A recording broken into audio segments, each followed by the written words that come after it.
Welcome back दोस्तों। मैं वापस आया अपने एक और वीडियो के साथ। इस वीडियो में मैं आपको बताऊंगा प्रोजेक्ट रिपोर्ट के बारे में। जैसा कि हमने लास्ट वीडियोस में देखा है कि मैंने आपको बताया प्रोजेक्ट में वाइवा क्वेश्चंस कौन कौन से पूछे जाते हैं, एंड आफ्टर दैट मैंने आपको सिनॉप्सिस के बारे में बताया। उसके बाद ये जो वीडियो है ये होने वाला है प्रोजेक्ट रिपोर्ट में कि सिनॉप्सिस हम ये बना, जब सिनॉप्सिस का हमारा अप्रूवल आ जाता है, ओके हो जाता है, उसके बाद हमको प्रोजेक्ट रिपोर्ट बनाना पड़ता है जो कि फाइनल प्रोजेक्ट रिपोर्ट होती है, जो हमें सबमिट करना पड़ता है at the time of viva अपने एग्जामिनर को, जब भी हमारा उसमें डेट आता है एग्जाम का। ठीक है, तो इस वीडियो में हम देखेंगे प्रोजेक्ट रिपोर्ट किस तरीके से तैयार की जाती है, इसमें क्या क्या कंटेंट होते हैं, क्या क्या पूरा मैटर होता है। तो चलिए स्टार्ट करते हैं अपना वीडियो। ये जो है प्रोजेक्ट रिपोर्ट, ये MCS 044 यानी MCA के अंदर में दो प्रोजेक्ट आपको देने होते हैं, एक मिनी एक फाइनल। तो ये मिनी प्रोजेक्ट रिपोर्ट के बारे में है, ये है MCS 044।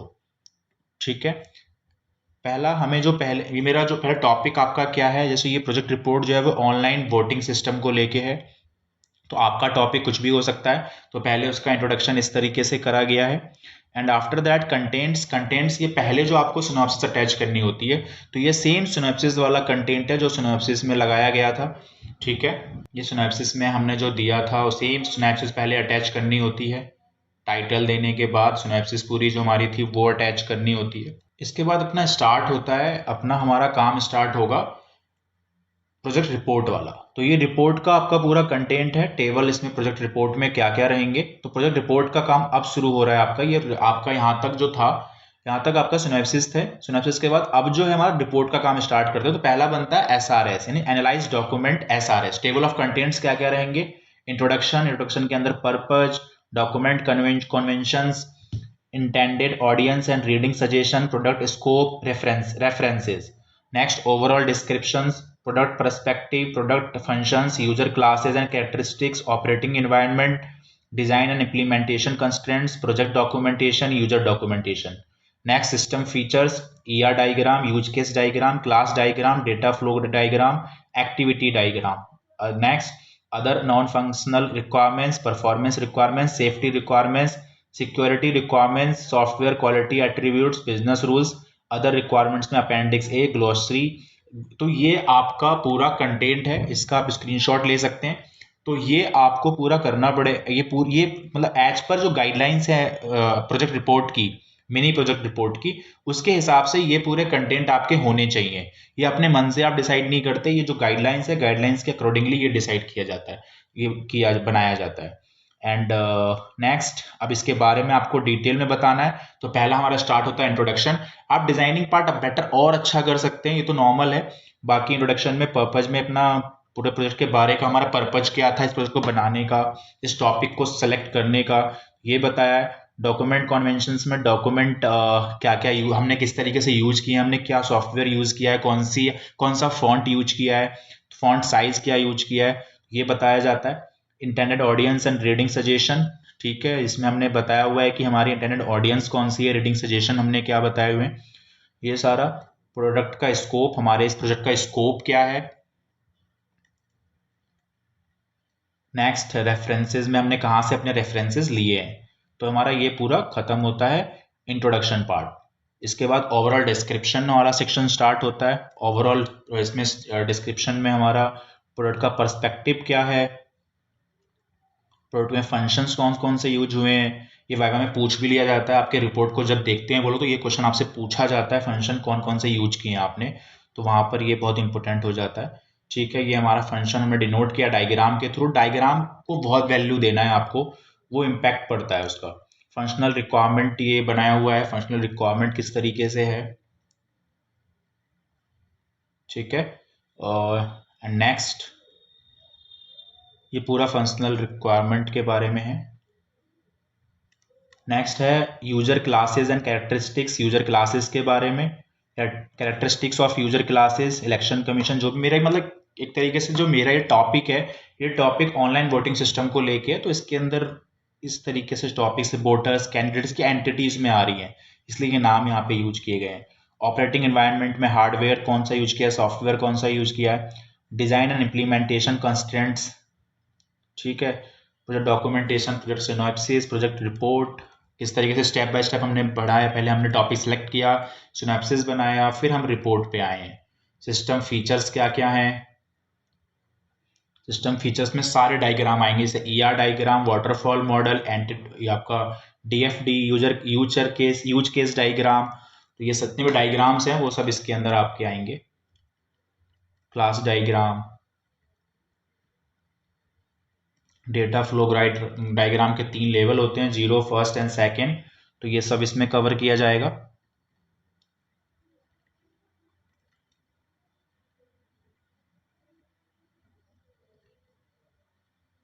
ठीक है, सेकेंड फ्लो डायग्राम। फिर एक्टिविटी डायग्राम, किस तरीके से एक्टिविटी हो रही है, पूरी एक्टिविटी को प्रेजेंट किया है। आप ध्यान से एक बार देख सकते हैं इसको।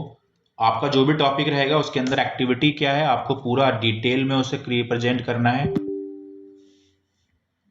Next, contest level diagram and इसके बाद प्रोजेक्ट प्लानिंग एंड शेड्यूलिंग में जंट चार्ट आ जाता है। अदर नॉन फंक्शनल रिक्वायरमेंट्स, इसके अंदर performance requirements, safety requirements, security requirements, software quality attributes में अवेलेबिलिटी, करेक्टनेस, एफिशिएंसी, फ्लेक्सिबिलिटी, ये पोर्टेबिलिटी, रीयूजेबिलिटी, तो ये सारी चीजें हैं। Business rules, other requirements, appendix में ग्लोसरी में लॉग इन लॉग आउट। ठीक है, डिजाइन डॉक्यूमेंट में आपका डिजाइन प्रोसेस किस तरीके से किया गया है, एंटिटी सिलेक्शन, मॉडलिंग में single boating, group boating, wedding boatings, events boating, ये सब कुछ इसमें कंसीडर किया गया है। अगला है code for creating database and tables, यानी डेटाबेस और टेबल क्रिएट करने का जो कोड है वो कोड यहाँ पे बताया गया किस तरीके से हमने डेटाबेस में जो बैकएंड में काम किया है। मैंने इसको में एसक्यूएल यूज किया था, तो एसक्यूएल में हमने किस तरीके से कोड लिखा है वो कोडिंग, मतलब ये पूरा कोडिंग सेक्शन है जो भी हमने कोडिंग की है। ठीक है, बनने का उसका आउटपुट स्क्रीन कुछ इस तरीके से आया है। इसको हमने प्राइमरी की, फॉरेन की सेलेक्ट किया है। फिर है प्रोसीजरल मॉडल, इसमें वाटरफॉल मॉडल इसमें हमने रिप्रेजेंट किया है। नेक्स्ट, ठीक है, एनालाइज डॉक्यूमेंट है ये। एनालाइज डॉक्यूमेंट कुछ इस तरीके से होगा।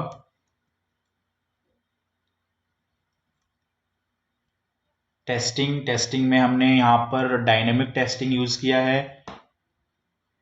मेथोडोलॉजी में unit testing, integration testing, system testing, acceptance testing. ये क्वेश्चन पूछा भी जाता है आपसे वाइवा में। तो यहाँ पर टेस्टिंग को हमने डिफाइन किया है, डेफिनेशन लिखी है यहाँ पर। Program testing, input testing, output testing, database testing. Test cases कौन कौन से होते हैं, authentication test, query test, validation test, black box testing, white box testing. Test plans कौन कौन से हैं,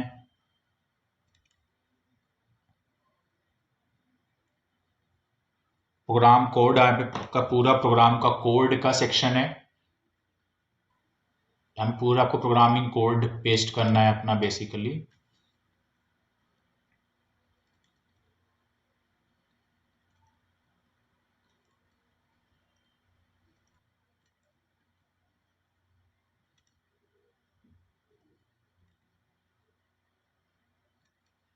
यहाँ पे आपका स्क्रीनशॉट लगाना है, इनपुट एंड आउटपुट स्क्रीन जो आती है कोड लिखने के बाद, जो मतलब एक तरीके से आपका पूरा प्रोजेक्ट रेडी हो जाता है, जो उसका आउटपुट आ रहा होता है आपको वो यहाँ पे लगाना है।